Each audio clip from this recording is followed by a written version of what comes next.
talaga ito. Aalis naman sila. Hindi dapat mangyari. I still do not agree. It is rude and insulting. But we cannot do anything about what the writer failed. Cannot do anything about what? What is this all about? Lolo Tomas! Oh, wow! Wow! Are these for us? Yes, I know that these are your and Karen's favorites. Ay, kaya lang po, wala po si Karen. Nanay's cousin, Tio Andres, needed help. So, Karen offered her assistance. She will not be back until next week. That is all right. I can always bring some more when she gets back, right? Salamat po. But wait. There seems to be a problem. Why do you all look worried? We are just discussing an article in this magazine about life and people in the province. I think that is great. Why are you so upset? The article is not good. The writer did not seem to like the province. Or maybe he has never lived in the province. I cannot understand it. If someone writes something so bad, how can it get published? Well, here, Lolo, read it.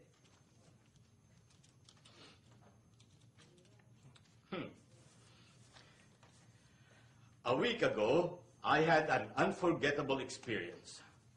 How I wish I could just hit my head against the wall to forget about it, though. I find it extremely discouraging.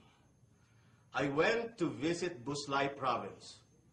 It made me realize that people in the provinces are lazy. They always take siestas, and they work at a very slow pace. On every corner, you would see neighbors chatting around. No wonder most of them end up complaining about their life. There is also a very low standard of education in the provinces. Because of that and the people's attitude towards life, the province has become a place for lazy and hopeless people, for people without dreams. This writer cannot say all these. I know. I really do not like it when he said that we have a low standard of education. We do not. The writer is very arrogant. What do you plan to do about this? If we go to the publisher of this magazine, they will just ignore us because we are just kids. Opo. What? You should not think that way. Never ever say that you are just kids. You should be the first ones to believe in yourselves.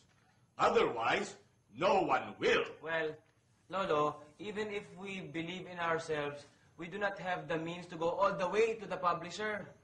You know what? You are missing something out. Writing a letter. Yes.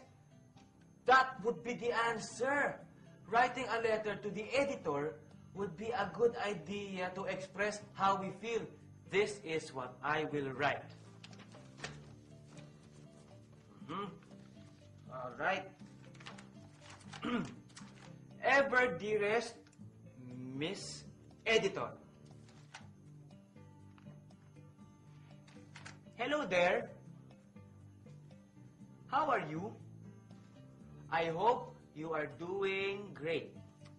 I am fine, but I am not very happy with what I read from your magazine. I hope you will be nicer the next time because me and my friends are offended. Thank you. I hope that you will write back soon. Love lots, Ingo. Oh, do not forget to write TCCIC. TCCIC? Take care, cause I care. Do you not ever receive letters, Lolo Tomas? Well, actually, I get plenty of letters. I get letters from my children, my grandchildren, from friends. But wait, about that letter. That letter is nice if you are writing to a friend. But this is how to write a letter. This is what Miss Regala said. I am not saying that that letter is wrong. I am only saying that that letter is a friendly letter. You see, there are different kinds of letters. There is a business letter, a thank you letter, a letter of invitation, and a lot more. They all have different approaches. What we need to write is a letter to the editor. First, you have to know what you want to say. You have to go direct to the point. Eh, Lolo, wala naman po atang galang yun. Can we not ask how the editor is? Or tell her about my studies? Ingo, the editor has a lot to do. Of course, she would want to have her work done right away. That is right. If she has to read about other things, she may not have enough time for your real message. Exactly. Also, you have to be brief and clear. Right. The editor is a very busy person. So, she needs to know what we want to say right away. So what do we want to say then? Let us start with, we are the readers of your magazine, the young adults. All right. Ah, that sounds great. Go on. After this, we will put it down on a clean sheet of paper. All right. And I will also write Karen a letter. I will tell her all about our letter to the editor. Yes. I am sure she will be excited. All right. What were you saying? Well, the content looks great already, but certain adjustments are needed. Do not tell me, Lolo Tomas. I should have used love lots instead of kisses and bear hugs. No, that is not it, Ingo. There is a certain format that we use. You have to put the return address, which is the address of the writer. You have to write the date. And then your greeting, your closing, and your signature should be written differently. Di dapat nga, love lots. No, but you can use that when writing friendly letters. In business letters, or in this case, letter to the editor, you should write something like, respectfully yours. Now we know. What about the signature, Lolo Tomas? Ingo wrote his name, did he not? He should have written his full name. And your names should be written as well. All right. All right. Let us make the changes now. Okay. Thank you, Lolo.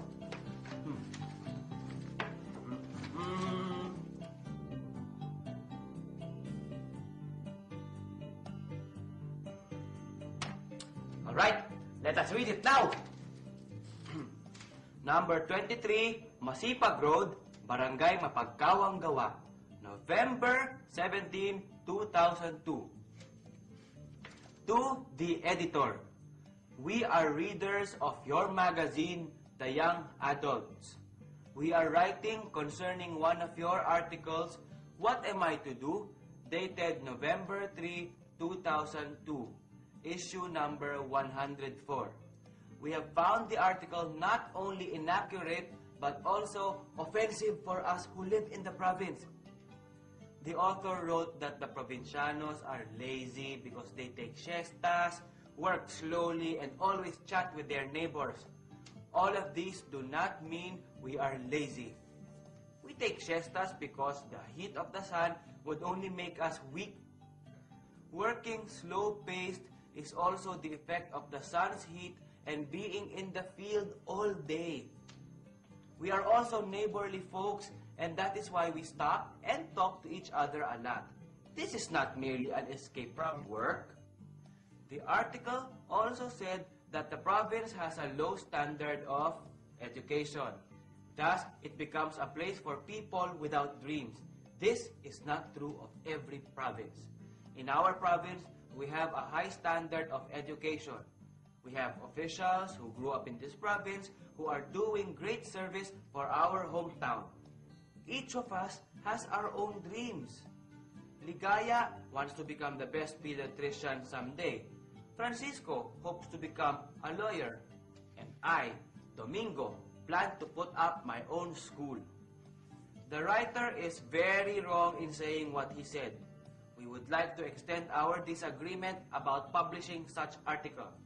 We are hoping to request for another article that would clarify this unpleasant image that is being projected. Thank you for your time.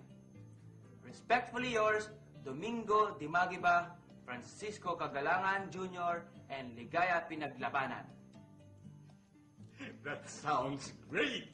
And it feels great to be able to say what you want to say. Thank you, Lolo Tomas, for encouraging us to speak what is on our minds. Now I have realized that there is nothing wrong in standing up for what you believe in. You just have to remember to be tactful and respectful. That is right, Ingo. Now let us send it to the post office. Yes. Let us go.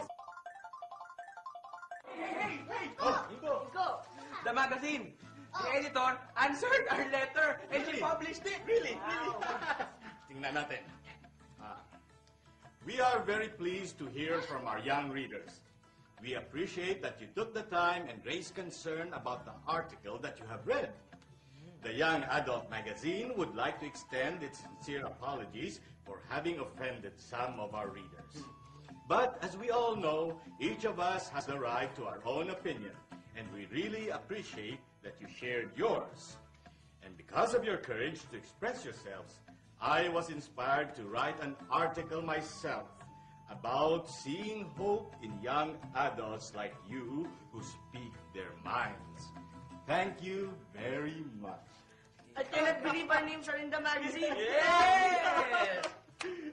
Ingo, what is that you have there? Whose is it? I got it from the mail. I think this is for you, Lolo Tomas. This letter must be from my daughter.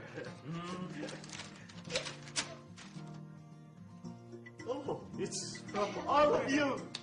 You have written me a thank you letter. Of course. Thank you very much. You're welcome. Ever dearest Lolo Tomas, we, Ingo, Joy, and Chito would like to thank you for being a great friend who always encourages us to become better and develop our characters.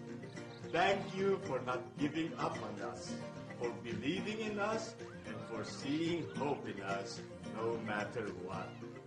Love, Ingo, Joy, and Chito.